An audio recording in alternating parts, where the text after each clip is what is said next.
그런데 이제 우리가 요 기하학이라는 그 단어에만 좀 집중을 해서 보자면은 그게 이제 영어로는 지오메트리예요. 이게 이제 기하학인데 요것에 이제 어원이 되는 건 이제 그리스어입니다. 그리스어로는 게오메트리아라고 이제 읽어요. 그럼 요 게오메트리아 요 두 개의 단어의 합성어인데 이 게오라는 게 이제 그리스어로는 토지라는 뜻을 갖고 있어요.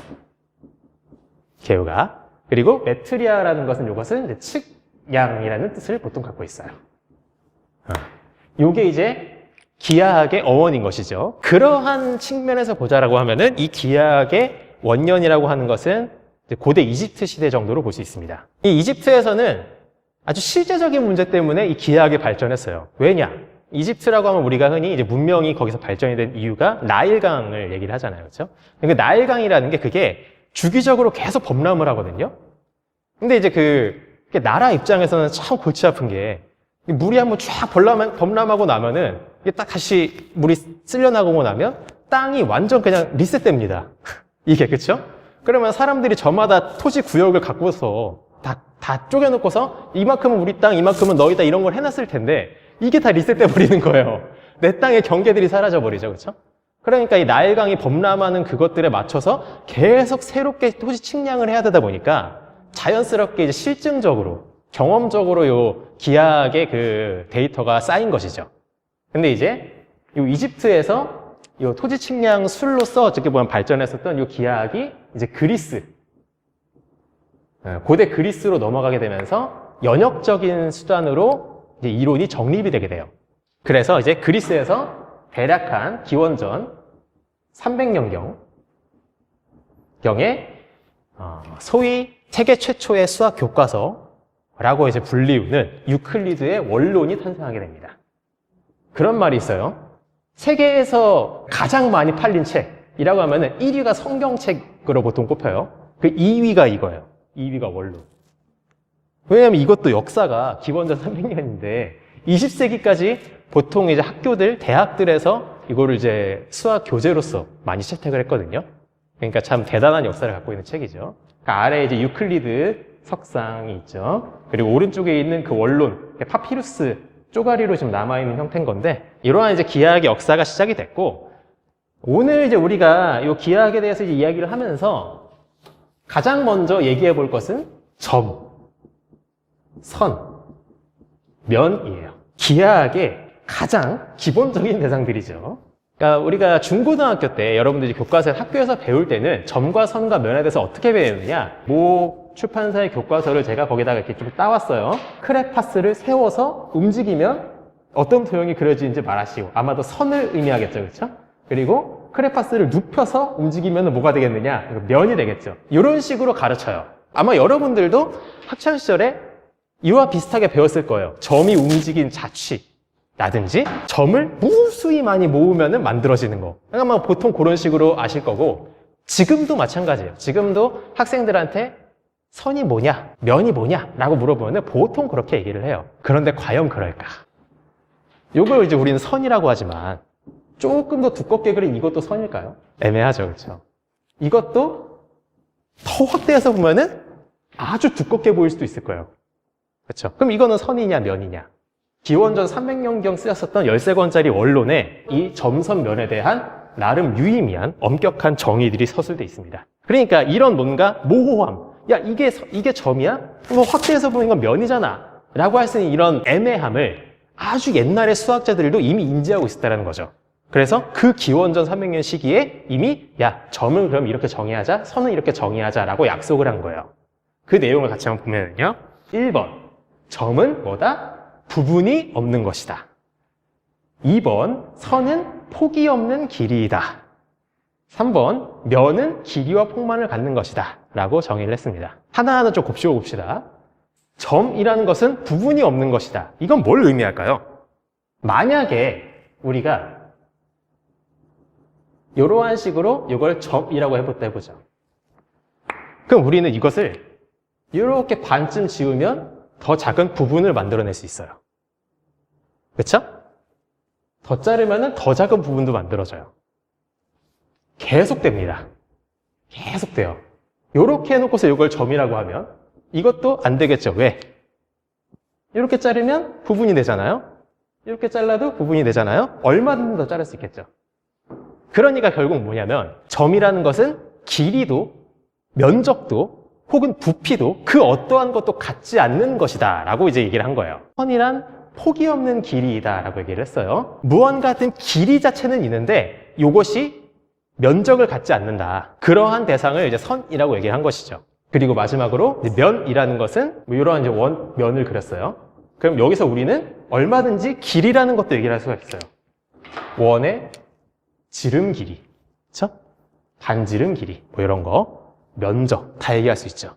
그러니까 길이와 폭을 모두 얘기할 수 있는 것이 바로 면이다. 그냥 딱 거기까지다. 왜? 이것이 이제 입체도형으로 넓어질 수 있는 여지를 막아놓은 거예요. 나름 체계적인, 그렇죠? 기원전 300년 때 이미 이러한 내용을 서술해놨어요. 자, 근데 여기서 말이죠. 사실 딴지를 걸 내용이 하나가 있어요. 뭐냐면 1번의 정의를 같이 보면은 점은 부분이 없는 것이다라고 했는데 사실 이 부분이라는 말 자체가 되게 애매하거든요. 부분이 뭘까? 그러니까 우리가 흔히 일상 언어로서 뭔가 부분이라고 말을 하려면 이것의 원형이 되는 전체가 있어야 사실은 정의가 될 거란 말이죠. 두 번째에서는 폭이 없는 길이다라고 했는데 그럼 대체 폭이 뭔데? 얘는 어디서 이제 얘기를 하냐면 3번에서 얘기를 해요. 3번에서 면에서부터 나오는 개념이거든요, 이게. 그러니까 지금 뭔가 지금 이게 원론의 그 정의가 순서가 거꾸로 된 느낌이 든다는 거죠. 그래서 프랑스의 이제 수학자 아드리엥 마리 르장드르라는 분이 있어요. 이분이 18세기 후반의 수학자분이신데, 그러니까 한 몇천 년 흐른 후죠, 그렇죠? 이렇게 이제 그 정의를 해석을 했습니다. 르장드르 해석 같이 보면요, 1번 면이라는 것은 입체도형의 경계다. 그리고 2번 선이라는 것은 어느 두 면이 만나서 생기는 것이다. 3번보다 점이라는 것은 포개어지지 않은 어느 두 선 또는 선과 면이 만나는 것이다. 원론에 적혀 있는 것은 점 다음에 선 다음에 면을 얘기했지만, 그렇죠? 근데 르장드르의 해석은 야, 이거 유클리드의 그 해석을 다시 보니까 사실 이거였을 것 같아. 입체도형이라는 것을 우리가 먼저 보고 그것의 경계를 면이라고 하고 요것을 선으로, 요것을 이제 또 점으로 이렇게 분석한 거 아닐까. 근데 이것이 직관적으로는 더 맞습니다. 우리는 입체 공간에서 살고 있어요. 우리 사람은 3차원. 우리는 과연 요 점이나 선을 관측할 수 있느냐? 불가능해요. 실제로 면적을 갖지 않는 선을 그릴 수가 있을까요? 아무리 얇게 그려도 그 현미경으로 확대해서 보면 면적이 보이거든요. 그렇죠? 우리 사람은 3차원 세계에 살고 있기 때문에 기껏해야 관측 가능한 것은 요 부피를 갖는 입체 아니면 그 입체의 경계에 해당하는 면, 딱 요 두 개 정도가 우리가 볼 수 있는 한계예요. 그러니까 요 경험으로부터 나오는 것으로부터 추상화시키는 것이 오히려 더 직관적으로 올바른 순서라는 것이죠. 결국 요약하자면 점이란 뭐다? 길이도 없고 면적도 없고 하여튼간 무언가 그거. 뭐 이렇게 생각할 수도 있겠죠. 뭐 이런 걸 배우거든요. 학창시절에. 좌표평면이라는 걸 배워서 예를 들어서 여기 5가 있고 여기 3 이렇게 있으면은 이러한 점, 이거 우리가 점이라고 불러요. 이거를. 이거 이제 5,3이라고 뭐 이런 식으로 얘기를 하거든요. 근데 이 5,3이라는 이 점 같은 경우는 실제로 위치만 같죠? 길이나 면적은 같지 않는다. 이러한 식으로도 우리가 점을 의미를 받아들일 수 있어요. 이렇게 해석되는 점은 영어로 치면은 포인트의 의미다라고 볼 수도 있어요. 우리가 흔히 알고 있는 이렇게 점 찍는 거, 이것은 이제 그 닷이라고 분류해 볼 수가 있는 거고요. 그래서 닷과 포인트로 약간 구분을 줄 수도 있겠는데, 하여튼간. 자, 그럼 이제 흥미로운 이야기를 한번 해봅시다. 여기서 이제 하나의 역설이 발생하게 됩니다. 점이라는 것은 길이를 갖지 않는다. 즉, 점의 길이를 만약에 우리가 굳이 얘기한다 치면 자명하게 0이라고 얘기할 겁니다. 왜요? 만약에 점의 길이를 0.000000 얼마 대 1 뭐 이런 식으로 잔다고 쳐봐요.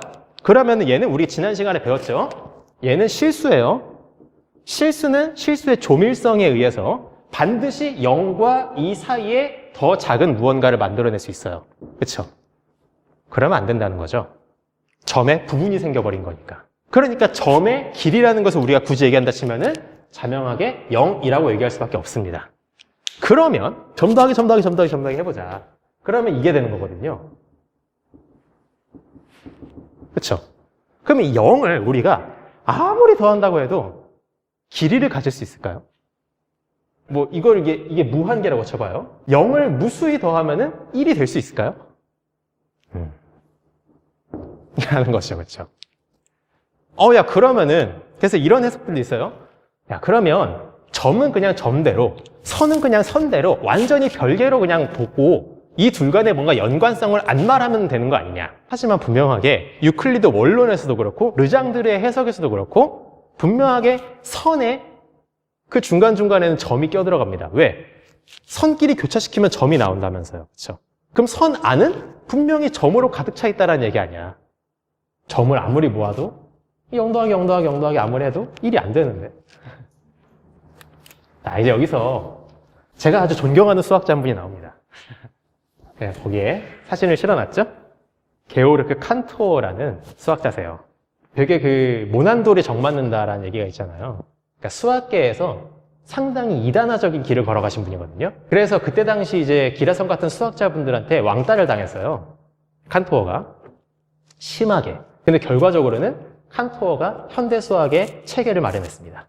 그때 당시에 칸토어를 비난하고 맹비난했었던 이제 수학자들도 칸토어가 만든 기초체계 안에서 현대 수학 자신들의 이론을 다시 썼어요. 이분께서 워낙 많은 이제 배척을 당한 탓에 실제로 정신병원에 입원을 하세요. 너무 스트레스를 많이 시달리니까. 그래서 한때 수학을 손을 놨어요. 문학 이런 것들을 공부하고 그렇게 이제 수학이랑 공백기를 가졌다가 7년 후에 제가 이제 소개하는 이 대각선 논법이라는 걸 들고 수학계에 다시 복귀를 하십니다. 그 연구를 통해서 수학계에 무한이라고 하는 개념을 선물해줬어요. 지금이야 이제 우리는 어린 아이들도 무한대 이런 걸 누구나 알지만 사실 칸토어 이전까지는 이 무한대라는 것을 다루는 것을 금기시했거든요. 하물며 수학자 중에 왕이라고 부르는 카를 프리드리 가우스도 뭐라고 말을 했냐면 무한대를 다루는 것은 수학적으로 의미가 없다라고 못을 박았어요. 그러니까 바로 전 시대에 수학자 중에 수학자였던 가우스도 그런 얘기를 했으니까. 그런데 칸토어는 왜 안 되냐? 요 정신을 발휘한 거죠. 연구해보자. 무한 너무 피하지 말고 체계적으로 해보자. 그래서 칸토어는 이 대각선 논법을 통해서 무한대의 세계에서도 이른바 무수히 많은 무한이 있다. 더 작은 무한대도 있고 그것보다 더 큰 무한대도 있고 그 무한대보다 더 큰 무한대도 있고 이 무한대에도 무수히 많은 급이 있다는 것을 증명한 거예요. 수학적으로. 참 대단하죠. 너무 혁신적이라서. 우리가 그렇잖아요. 생각했을 때 무한대면 다 무한대지 뭐겠죠? 무한대면 그냥 엄청나게 큰 무한 거 아니야? 네, 아니다. 그 무한대예요. 자, 그래서 지금부터 그 얘기를 좀 해볼 텐데 갑자기 점선 얘기하다가 왜 이 얘기를 하느냐? 이 연구로부터 사실 이게 다 논파가 되거든요. 이런 역설들이. 우리 지난 시간에 자연수라는 것도 봤고 실수라는 것도 봤으니까 이제 이런 얘기를 할 수 있습니다. 여러분들 실수라는 게 뭐였죠? 실수? 무한 소수다. 그렇죠? 이렇게 정의할 수 있다는 거 봤었죠? 그래서 이제 어떻게 할 거냐면은 구간 0과 1 사이에 있는 모든 실수를 갖고 와볼게요. 뭔 얘기냐면 0보다는 크고 1보다는 작은 하여튼 0. 블라블라블라블라로 말할 수 있는 이러한 실수들을 다 갖고 와보겠습니다. 그래서 이 실수들이랑 자연수를 누가 더 많은지를 비교해 볼 거예요. 만약에 이 둘의 개수가 그냥 그 전까지 수학자들이 알고 있었던 학식대로 야 무한대면 다 똑같은 무한대지 라고 한다 치면 이런 식의 논의가 가능합니다. 0.A11이라고 볼게요. A12, A 13, A 14 이런 식으로 무한소수가 있어요. 이 무한소수랑 자연수 1이랑 매칭을 시킬 거예요. 그리고 0.A 21, A22, A23, A24 이런 식으로 또 가는 무한소수랑 얘랑 2랑 이번에 매치를 시켜볼 거예요. 3에도 매치를 시킬 거고 4에도 매치를 시킬 겁니다. 예를 들어 3 같은 경우는 0.A31, A32, A33, A34 이런 식으로 매치가 되겠죠. 그렇죠? 그럼 구체적으로 얘가 뭐냐라는 것은 짚지 않았어요.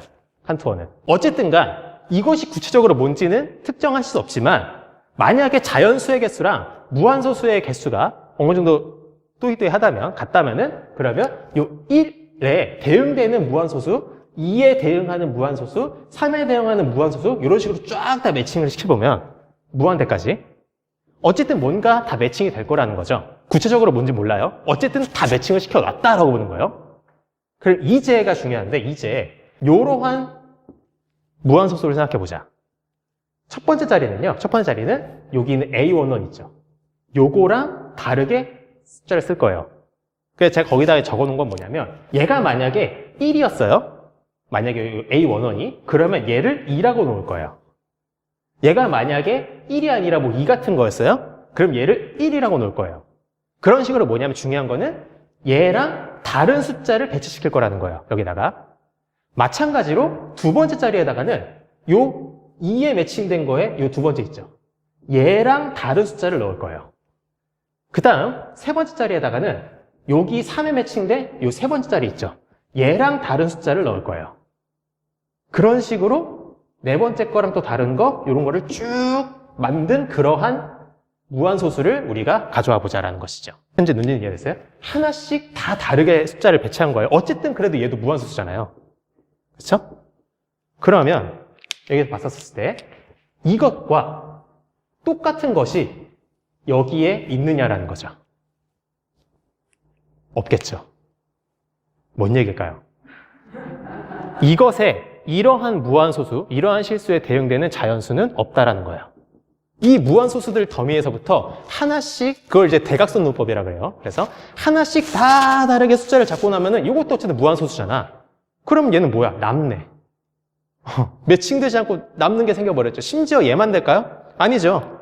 얘는 이제 첫 번째, 두 번째, 세 번째 이렇게 했지만 여기 두 번째는 얘랑 다르게 놓고 그러니까 거꾸로 이렇게 갈 수도 있겠고 뭐 요렇게 이렇게 갈 수도 있겠고 이렇게 갈 수도 있겠고 얼마든지 이렇게 남는 무한소수는 무수히 많이 만들어낼 수 있습니다. 결과적으로 뭐다? 실수는 자연수보다 월등히 많다라는 거죠. 생각해봅시다. 우리가 지난 강의 때 실수를 직관적으로 가시화시킬 수 있는 모델로 제가 뭘 제시했었죠? 수직선이라는 것을 얘기했어요. 그렇죠? 자연수는 우리가 그에 따라서 뭘로 생각할 수 있겠느냐? 사실 점으로 생각할 수 있다는 겁니다.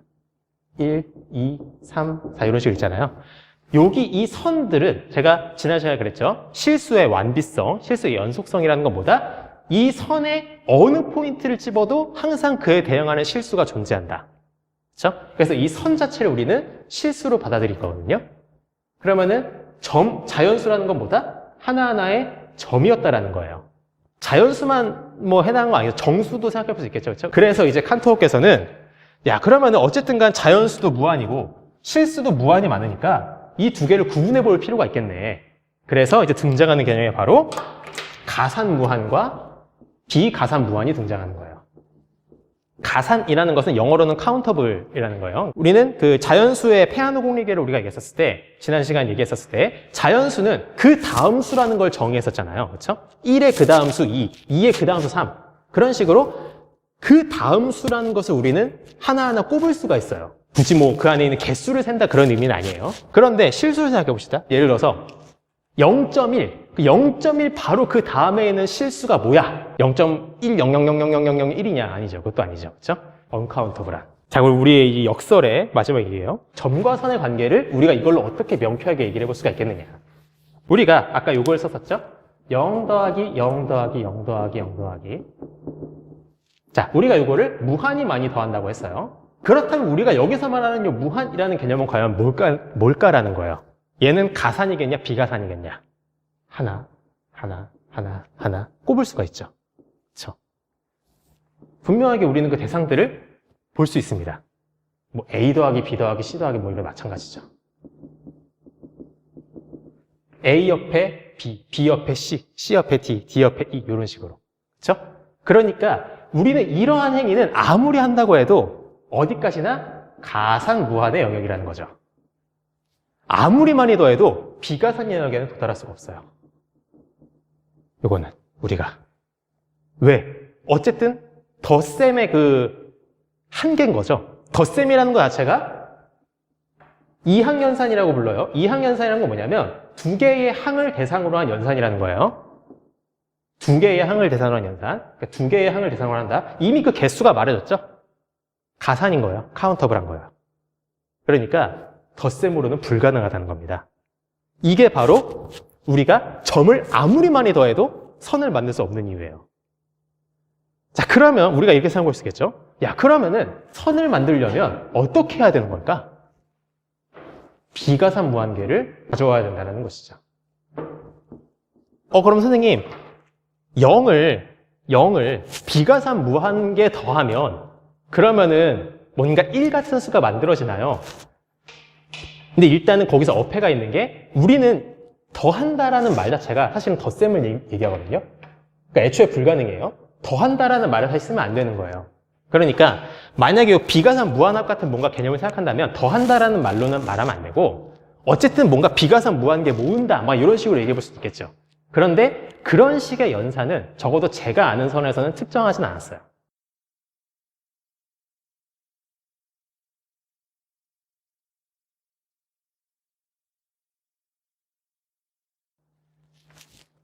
여러분들 중에 누군가가 나 그런 거 한번 정의해 볼래 하면서 논문을 쓰시면은 그건 이제 수학 논문이 됩니다. 그러면은 수학자들은 그럼 요거를 안 만들어 놓고 그냥 멍 때리고 있는 거냐? 라고 하면 그건 아니고요. 이 비가산 무한을 다룰 수 있는 아주 훌륭한 대체제가 있어요. 그게 바로 뭐냐면 적분이라고 부르는 개념이에요. 네, 우리는 아직 미분이나 적분에 대해서는 제가 여러분께 말씀드리지 않았으니까 그냥 요런 게 있다. 그럼 선생님, 적분이 비가산 무한합입니까? 그건 아니에요. 실수선까지는 이 적분으로 가능하거든요. 커버가 돼요. 근데 이 이후에 대해서는 적분으로 얘기할 수가 없어요. 이제 이러한 미적분을 더 엄밀하게 다루는 체계를 해석학이라 그래요. 해석학은 보통 실해석학, 복수해석학 이런 식으로 어디까지나 그 실수라는 사이즈, 실수 사이즈에서 이론을 다룹니다. 근데 그것보다 더 넘어가는 복소수보다 더 많은 무한에 대해서는 다루질 못해요. 물론 선생님 전 그러면 적분이라는 것을 그런 거에 대해 해볼래요. 그것도 하나의 논문이 나올 수 있어요. 누군가가 좀 했으면 좋겠는데. 그래서 자, 같이 봅시다. 마지막 결론이에요. 점을 우리는 모아서 선을 만들 수 있습니다. 불가능하다는 거 아니에요. 다만 얼마큼 모아야 된다? 비가산 무한계를 모아야 된다. 근데 그것은 덧셈으로 하면 안 됩니다. 그렇죠? 덧셈이라는 것 자체가 가산 무한이에요. 아무리 해봐야. 그러니까 뭔가 새로운 연산을 해보거나 아니면 적분이라는 연산을 해볼 수 있다. 그 정도까지 여러분들이 생각하시면 되고, 그 다음 거, 점을 움직여서 선을 만드는 거 가능합니다. 직관적으로는 가능해요. 다만 그 움직이는 행위가 분명히 이 실수라는 것을 다룰 수 있어야 되죠. 뭔 얘기예요? 완비성을 만족해야 돼요.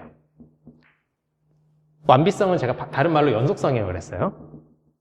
그러니까 이 점이라는 게 스무스하게 이동해야 된다는 거죠. 어딘가 끊어지지 않고. 점을 이동시키는 거 뭐 이렇게도 이동할 수 있잖아요. 앞에 여러분들이 제가 교과서 이미지 실어놓은 거 보면은 실제로 이렇게 해놨어요. 그래서 제가 그걸 왜 이렇게 해놨을까 좀 점점점점 하다가 마치 이게 촘촘해지는 것처럼 보이잖아요. 이러면 안 된다고요. 이러면 선이 안 만들어져요. 애초부터 그냥 연속적으로 가야 돼요. 얘는 마치 어떻게 해석이 되냐면 걔는 점점점점 하다 점점 간격에 가까워서 이렇게 되는 것처럼 보이잖아요. 이건 안 된다고요. 이 완비성이라는 거를 갖춰줘야 된다라는 것이죠. 이렇게 해서 우리는 첫 번째 주제가 마무리됩니다. 지금까지 중에 질문 있으신 분? 아무거나. 질문을 주시긴 했지만 자녀분들이나 아니면은 뭐 동생이나 뭐 어린아이한테 그러면은 점선면의 관계를 어떻게 설명해야 되나요? 좀 쉽게 설명하려면 라고 물어본다면 그러면은 아까 제가 그 르장드르의 해석을 말씀드렸었죠?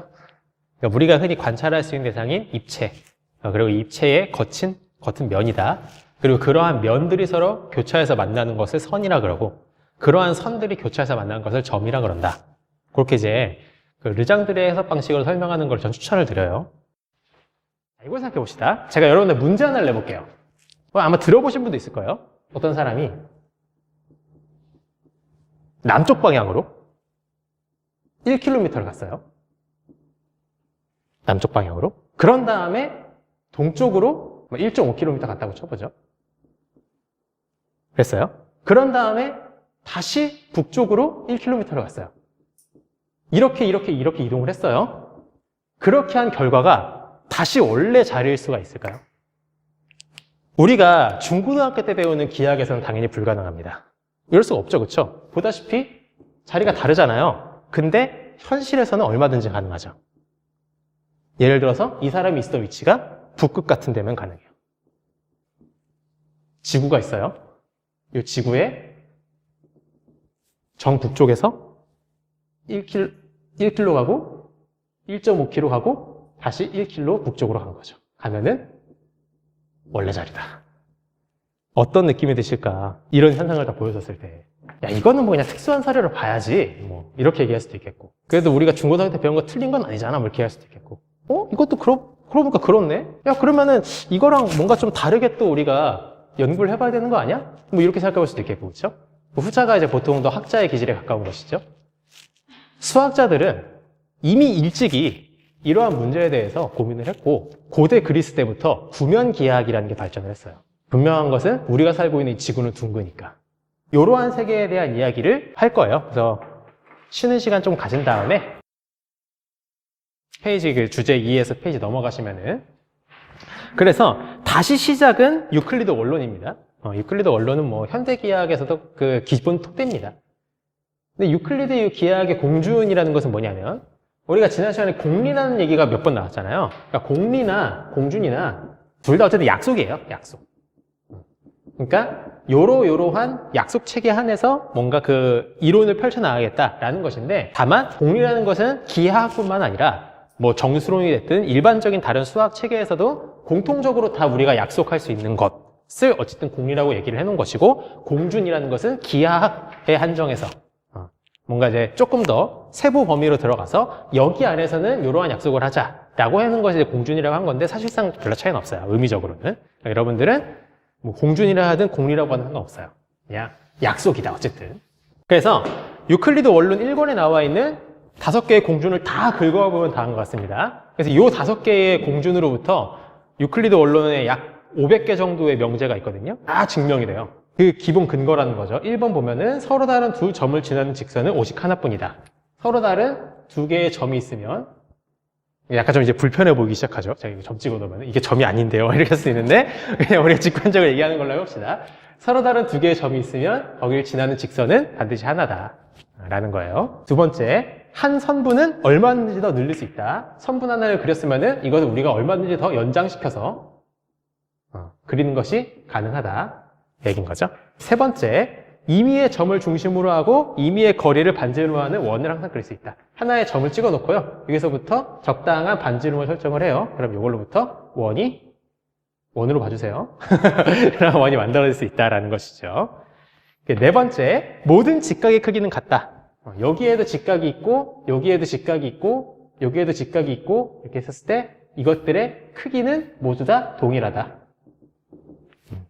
맞아. 다섯 번째, 한 직선의 외부에 있는 점을 지나면서 평행한 직선은 오직 하나다.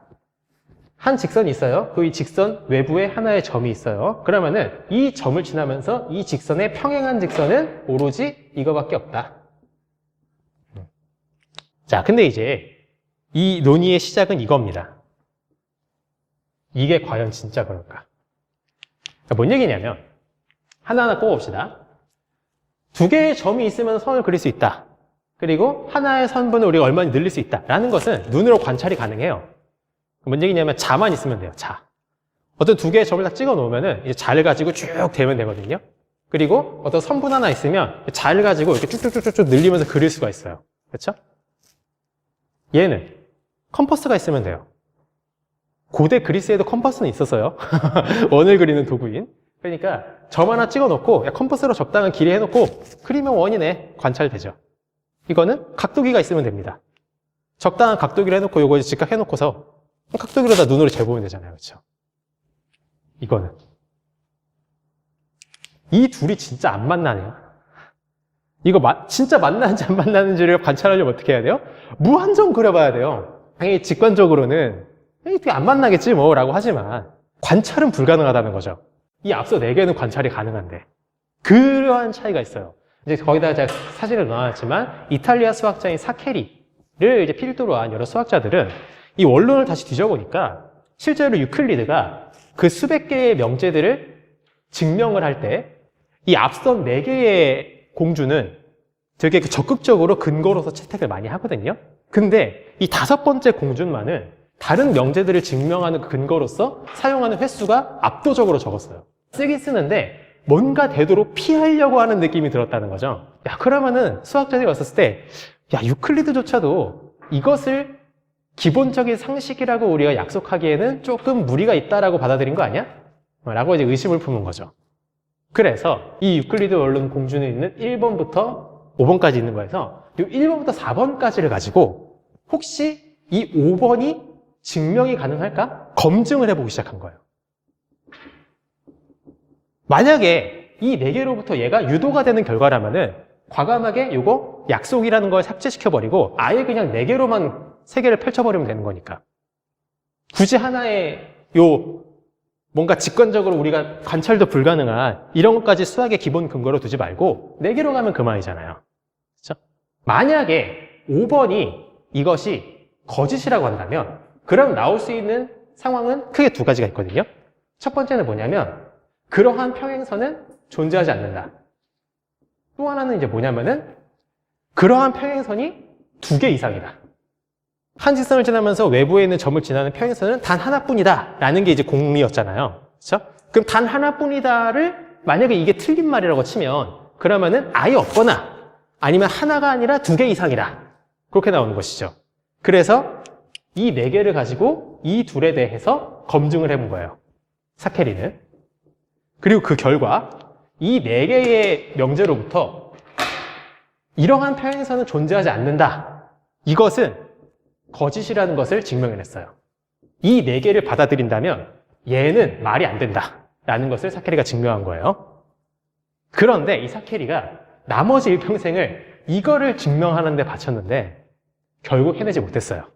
틀렸나? 모르겠다.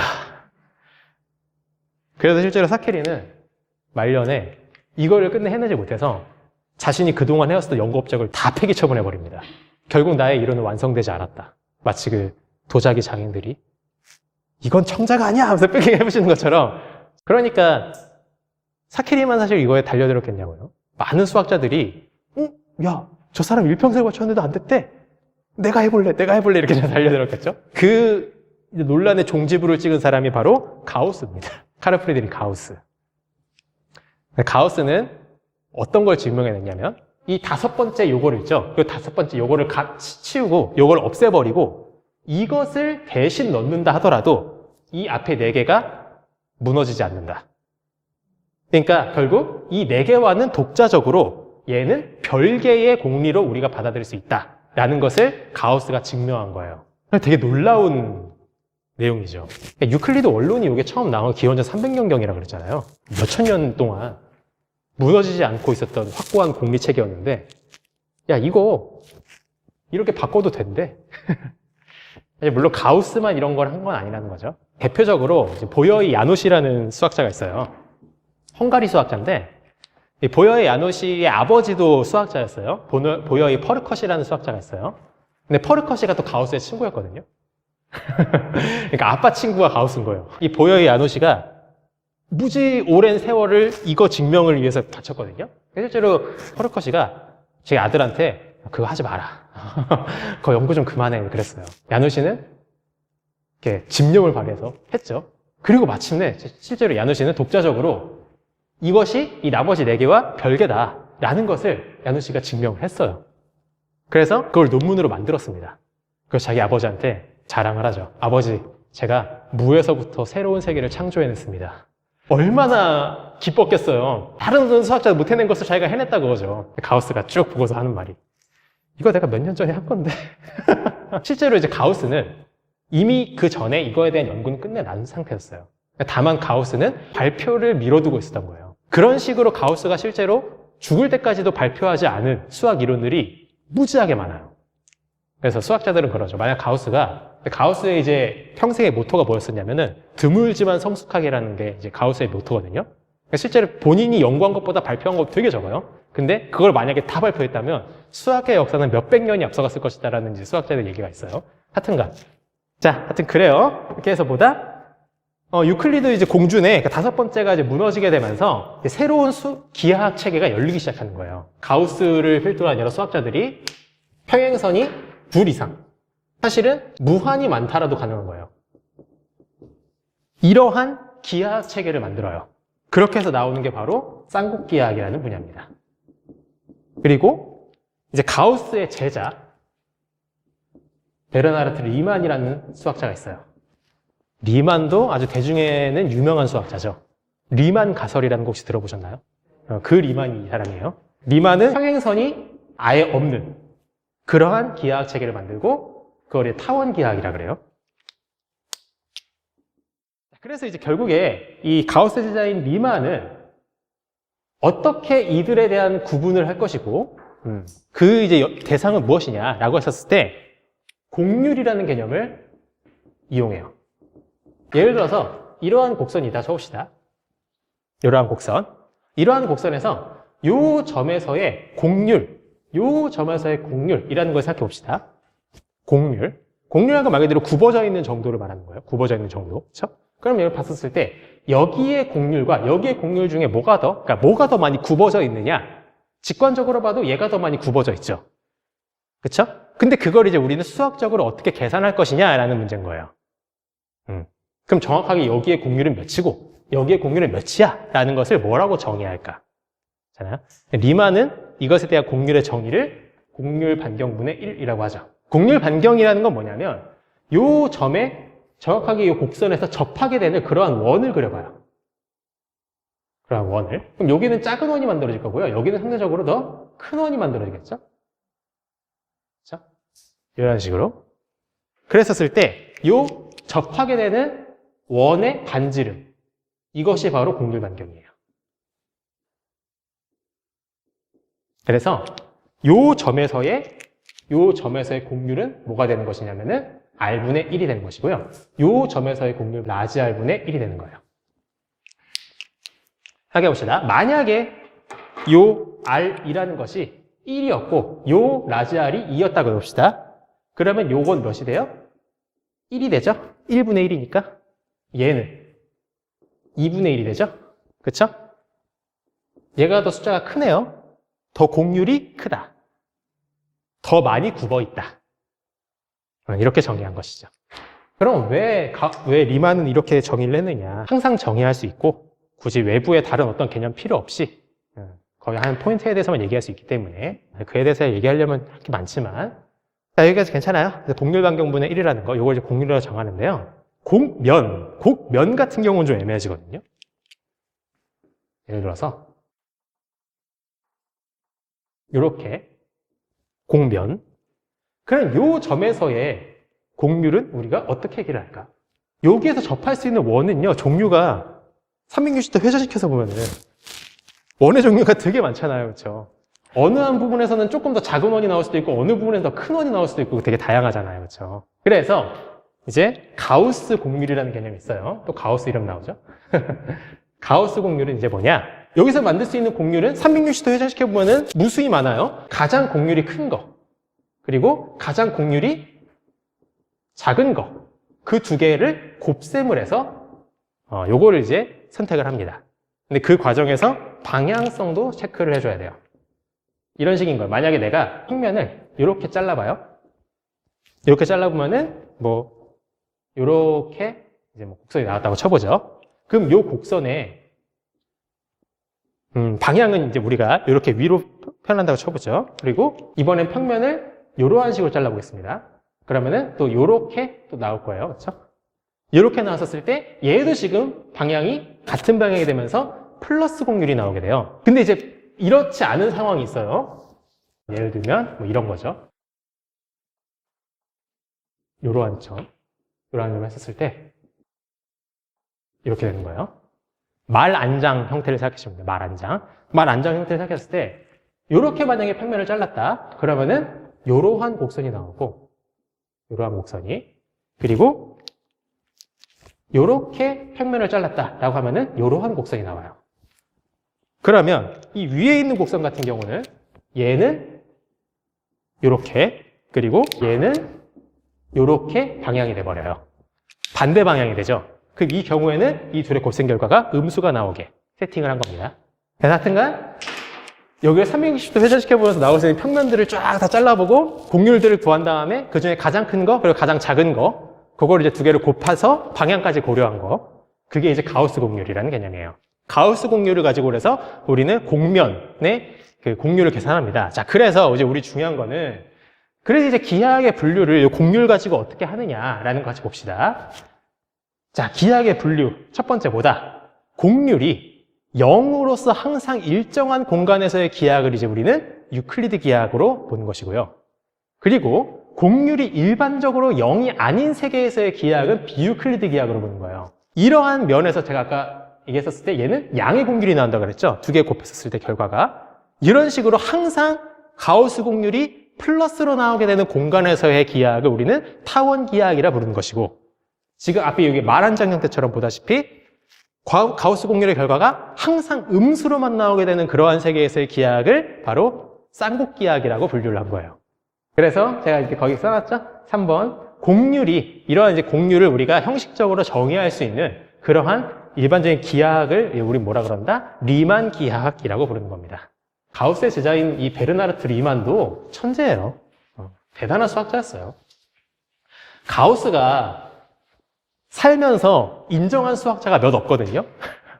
가우스 본인이 워낙 대단하니까. 근데 가우스가 이것은 대논문이다라고 극찬했던 이제 그 논문이 바로 리만의 논문이었어요.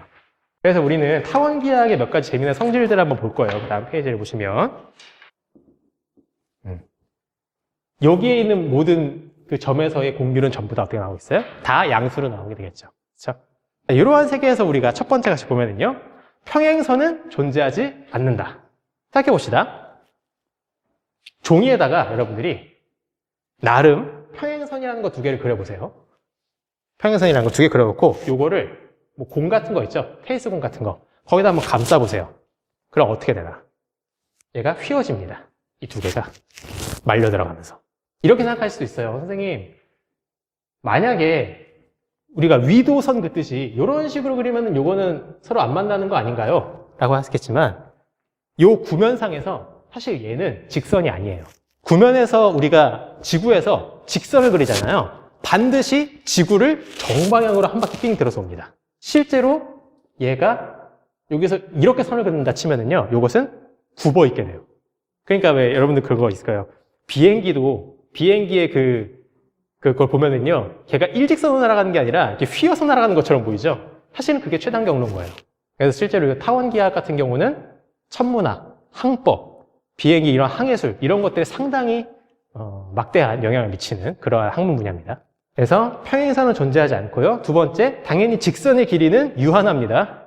무한한 직선이라는 것은 이런 타원 세계에서는 존재할 수가 없다는 것이죠. 세 번째, 서로 다른 두 지선은 언제나 두 점에서 만난다. 이 포인트에 있는 사람이 자신이 위치에서부터 직선을 쭉 그려봐요. 그러면은 이렇게 삥 지구를 한 바퀴를 돌아서 다시 자기 위치로 올 거예요. 그리고 여기 있는 사람도 마찬가지로 자신의 위치에서 직선을 쭉 그려본다고 해보죠.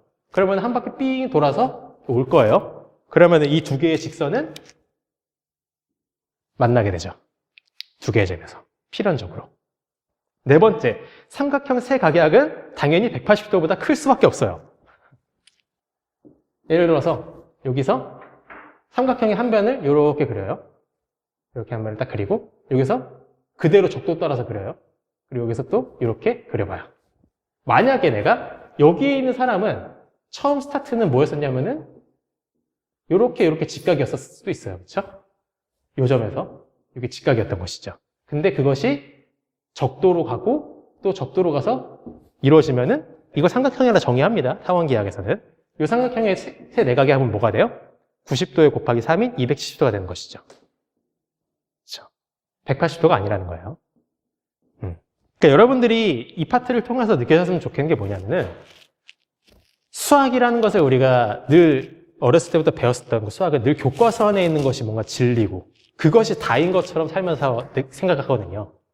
많은 분들이 그렇게 이제 오해를 하고 산다는 것이죠. 사실 그렇지 않다. 수학은 게오르크 칸토의 유명한 명언이 있습니다. 수학의 본질은 그 자유로움에 있다. 어느 틀에 갇히지 말고 야 그럼 이거를 이렇게 생각해 볼 수 없을까? 이걸 더 확장시켜 볼 수 없을까? 이걸 비틀어 볼 수 없을까? 그게 바로 수학 정신인 것이고 실제 현대 수학은 그런 식으로 발전하는 거예요. 다섯 번째 이것도 재밌죠? 같은 면 위에 있는 삼각형의 면적은 세 내각의 합이 클수록 크다. 그러니까 이 구면위에서는 닮음이라는 개념도 없어요. 그래서 도형이 만약 더 넓어질수록 각도는 더 커지게 되고요. 쪼그라들수록 각도는 작아져요. 그 반대도 성립하고요. 그러한 이 세 개가 펼쳐진다라는 거고. 쌍곡기하학에서는 이 반대로 생각하시면 돼요. 쌍곡기하학에서는 삼각형의 세 내각합이 180도보다 당연히 작아요. 쌍곡기하학에서는 삼각형이 이런 식으로 그려지거든요. 이게 삼각형이에요. 쌍곡기하학에서는.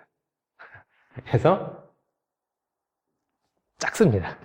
그래서 밑에 그 그림 그려놓은 거는 도식화해 보면 그렇다라는 거예요. 유클리드 기하학이라고 치면은 이것과 평행한 선은 요거 하나가 결정이 돼요.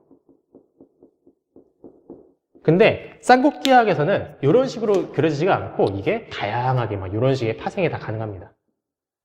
그래서 이제 보면은요, 평행선의 형태 자체가 이런 식으로 이제 그 그림이 그려지게 돼요. 근데 얘만 평행한 게 아니라 이렇게도 가능하고요, 이렇게도 가능하고. 실제로 그 쌍곡면에서는 평행선이라는 것을 무수히 많이 그릴 수 있어요. 타원기하학에서는 얘가 이렇게 휘거든요. 이런 식으로 휘어서 무조건 만나게 돼요. 그래서 우리가 그렇게 이제 도식화해 볼 수 있겠다라는 겁니다. 까지 해서 두 번째 주제. 얘 같은 경우 타원기하학에서는 하나의 직선이 양 끝이 서로 만납니다. 그렇죠? 질문 있으십니까? 자, 세 번째 주제는 노선도에 대한 얘기로 제가 시작을 하는데, 자, 이제 그 지도를 제가 하나 실어놨죠. 왼쪽에 있는 게 그 수도권 서울 지하철 노선도고요. 그 오른쪽에 있는 거는 그 부분에 대한 실제 지도예요. 그래서 여러분들 이제 서울에 용산역을 보시면은 용산역이 여기가 이제 KTX가 서는 곳이거든요. 근데 그 근처에 신용산이라는 또 역이 있어요. 신용산역 이제 근처에 뭐 세미나실도 있고 다양하게 있어요. 물론 역사는 있지만. 그래서 신용산역 근처에서 모이는 경우도 많거든요. 근데 이제 지방에서 올라오시는 분들이 어떤 우를 범하시냐면 보통 용산까지 KTX를 타고 오셔서, 야, 그럼 여기에서 이제 신용산을 가려면은 노선도를 보면은 되게 복잡해요. 1호선을 탄 다음에 4호선으로 갈아탈 수 있고요. 그쵸? 예. 경의중앙선을 이용해서 이촌역을 간 다음에 이촌에서 여기서 갈아타가 4호선 갈아타고 신용산 갈 수도 있어요. 근데 이 경의중앙선이 요게 되게 운행을 잘 안 하는 구간이거든요. 그래서 울며 겨자 먹기로 사람들 어떤 식으로 보통 많이 가냐면 여기서 1호선을 타고 서울역을 간 다음에 서울역에서 4호선 타고 신용산으로 가요. 그 노선도를 보시면 그럴 수밖에 없을 것 같잖아요. 그렇죠? 그렇죠? 그렇다고 뭔가 걸어갈 수 있는 거리는 아닌 것 같고. 이런 걸 택시 타고 가야 되지 않아요? 아닙니다. 그냥 여기서 나오면은 바로 눈앞이 신용산역이에요. 걸어서 1분 거리도 아니라 걸어서 몇십 초 거리예요. 그냥 실제로는 제가 실제지도 그려놨잖아요. 그 용산역 바로 앞에가 신용산역이에요. 그래서 진짜 용산역에서 나와서 밖으로 나오면 신용산역이에요, 이게. 그러니까 이게 정말 모르시는 분들이 했을 때 속 터지는 거죠, 이거를. 이거 이렇게 가면은 최소한 20분 걸려요. 그러니까. 걸어서 20초 거리를. 근데 이제 이 얘기를 왜 하느냐. 그런데 우리가 과연 노선도가 그러면 쓸모없는 걸까요? 아니죠, 그렇죠? 그럼 이 괴리는 뭘까요? 우리가 흔히 노선도라고 부르는 거, 혹은 약도라고 부르는 것들도, 그럼 약도가 우리가 진짜 실제 지도랑 같느냐? 완전 다르잖아요. 우리가 그 약도 그냥 하셨을 때, 야, 여기서 이렇게 해가지고, 실제로 T 모양으로 생기지 않았잖아요, 실제 지도는. 그렇죠? 그런데 우리 이거 잘 쓰잖아요. 노선도도 아주 잘 쓰잖아요. 대체 뭐가 다른 걸까요? 현실과.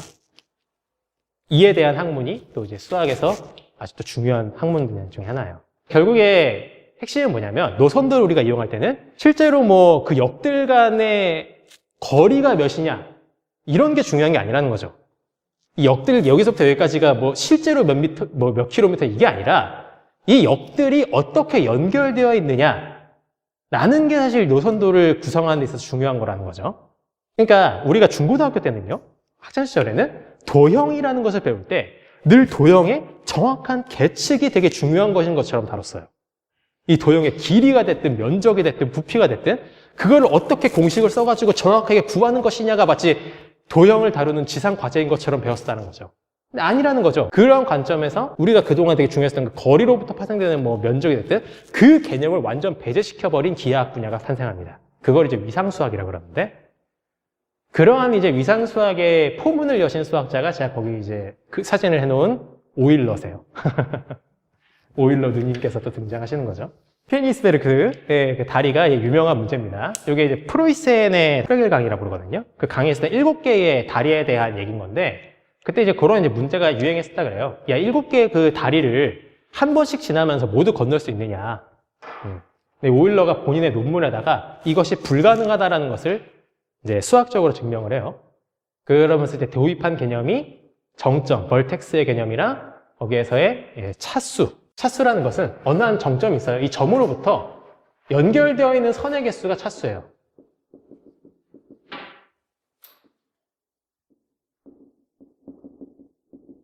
어느 한 점으로부터 어느 한 점에 연결되어 있는 선이 몇 개가 있느냐. 이제 오일러가 본인 논문에다가 어떠한 내용을 쓴 거냐면은, 만약에 우리가 어떠한 평면 그래프를 그려봤었을 때 이 모든 점들의 차수가 모두 짝수이면 어느 지점에서 시작을 해도 항상 모든 경로를 다 한 번 지나고 넘어갈 수 있다.